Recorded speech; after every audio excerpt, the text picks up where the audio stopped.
जदून साहब आपसे आगाज करते सर, जो पार्लियामेंट में आज करारदाद हुई उसमें उन्होंने कहा कि हम जो ये फैसला है जिसको वो अक्सरियती समझते हैं उसको वो तस्लीम करेंगे और जो 3-2 का फैसला उसको वो अकलियती समझते हैं, इसलिए हम उसको नाफिज उल अमल नहीं होने देंगे। ये पार्लियामेंट का फैसला उन्होंने सुनाया। कल की अगर जजमेंट सामने आई थी जदून साहब, उसमें तो बड़ी क्लैरिटी में चीफ जस्टिस साहब ने बताया कि ये 3-2 का फैसला है। अभी भी ये 4-3, 3-2 के ये कंफ्यूजन जानबूझ के पैदा की जा रही है, ये कंफ्यूजन अभी भी है उस फैसले के बावजूद? देखें, आप थोड़ा सा बिस्मिल्लाह रहमान तो आपको पीछे जाना पड़ेगा। ये कंफ्यूजन क्रिएट क्यों की गई है? जब पहले 9 मेंबर बेंच बना था तो उसमें बताया आपको कि 2 जज साहबान पे एतराज हुआ तो उन्होंने रिक्यूजल कर ली। उस दिन तो एक और बड़ा अजीब सा कोर्ट के अंदर इत्तेफाक हुआ कि चीफ जस्टिस साहब कह रहे थे कि जो जजों ने रिक्यूजल की है उन्होंने कोई आर्डर ही पास नहीं किया, तो रिक्यूजल है ही नहीं है। तो ये भी एक अब इस सारा इबाम इसलिए पैदा हुआ है कि सब पार्टियों ने कहा था कि आप अगर इस पे फुल कोर्ट बना दें तो उस पे आज किस पार्टी का नुक्ता इतराज होता है या किसकी उंगली उठती कि ये काम नहीं। अगर मिसाल के तौर पर फुल कोर्ट बैठती तो वो कहती जी आप इलेक्शन जो है विद इन 90 डेज करा दें। सही। तो वो आज कौन सी पार्टी इसका? लेकिन सर अगर खास तौर पे कल के फैसले में ये वाजे कर दिया जाए कि हमारा जो फाइनल ऑर्डर है उसमें 3-2 का फैसला है, उसके बावजूद इमाम रहेगा?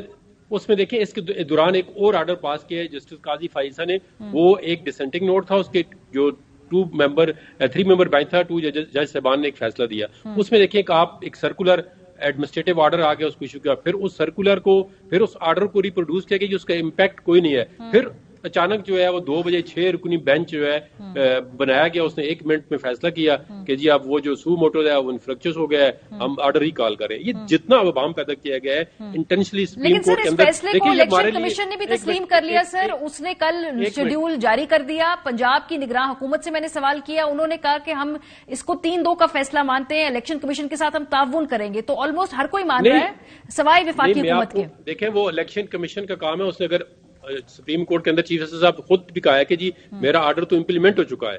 हालांकि वही ऑर्डर आपके देखें ना, अभी ये फवाद चौधरी साहब कह रहे जी चीफ इलेक्शन कमीशन उसके समेत सबको आर्टिकल 6 लगा दो, इनको कैद कर दो, इन पे कंटेम्प्ट लगा दो।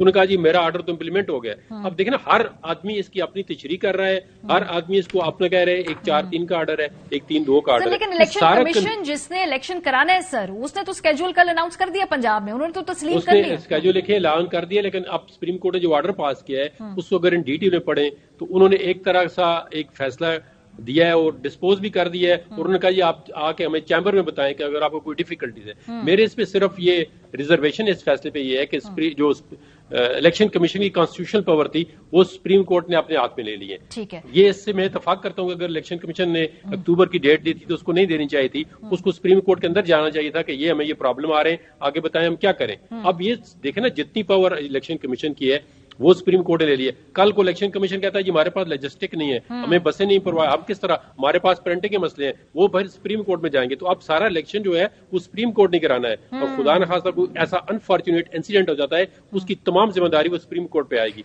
अगर इलेक्शन ट्रांसपेरेंट नहीं होता तो उसकी तमाम जिम्मेदारी सुप्रीम कोर्ट में आएगी, क्योंकि कॉन्स्टिट्यूशनल बॉडी की जो पावर थी वो आपने इनक्रोच कर ली है बाय योर ऑर्डर। और इसको फिर ये कहा है कि ये चैम्बर में पेंडिंग रहेगा, आप जो भी बात आपके मुझे कहेंगे हम उस पे आगे। अब मेरा अगला सवाल सर, ये जो आज करारदाद है ये बाइंडिंग तो नहीं है ना सुप्रीम कोर्ट के फैसले को? ये करारदाद के करारदाद जो है ये सिंबॉलिक है। करारदाद किसी जुडिशियल डिसीजन को नल एंड वॉइड नहीं कर सकती या उसको ओवरराइड नहीं कर सकती, या एक करारदाद जो है ना ये अपील है ना ये रिव्यू है।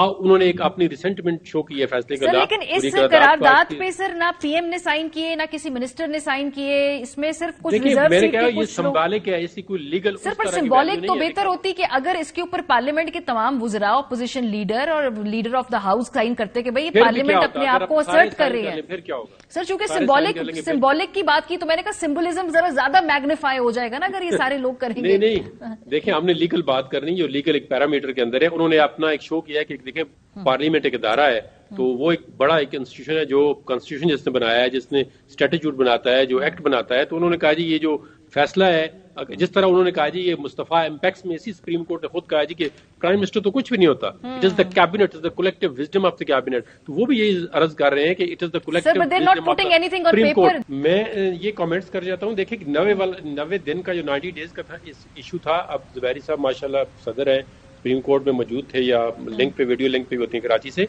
ये तो सुप्रीम कोर्ट ने खुद ही इस 90 दिन को हटा दिया। میں اس کا بتاتا ہوں سر یہ نوبت کیوں آئی؟ سر میرا تو سوال یہ ہے کہ یہ نوبت آئی کیوں سر؟ میری آپ پوری بات سن لیں. دیکھیں یہ پولیٹیکل تھکٹ میں جب سپریم کورٹ جاتی ہے تو دونوں طرف سے ایک طرف سے اب جس طرح انہوں نے کہا قاسم سوری پہ کیوں کیا تھا اس طرح پولیٹیکل اب قاسم سوری والے فیصلے پہ یہ 5 ججوں نے فیصلہ کیا تھا. آپ دیکھیں گاڑی پہ ان کی تصویر کتنے آپ نے دیکھا ساری دنیا نے وائرل ہوئی ہیں کہ انہوں نے کہا جی یہ فیصلہ کیا. جب بھی آپ پولیٹیکل تھکٹ میں جائے گا سپریم کورٹ اس میں دیکھیں تنقید پولیٹیکل پارٹیاں بڑی کرٹیسزم اور بڑی سخت قسم کی جو تنقید نہیں کرنی چاہیے وہ کریں گی. آپ اسی سپریم کورٹ کے اندر چیف جسٹس صاحب نے کہا جی آپ دونوں پارٹیاں باہر جائیں مل کے ایک فیصلہ کر دیں, کچھ آگے ہو جائیں کچھ پیچھے ہو جائیں. بھائی اگر یہ پولیٹیکل کوسچنز ہے یہ پولیٹیکل پارٹی نے ریزالو کرنا ہے تو why supreme court is interfering. That is the dilemma of this country. بہت شکریہ عابد زبیری صاحب. جہانگیر جدون صاحب ہمارے ساتھ موجود تھے.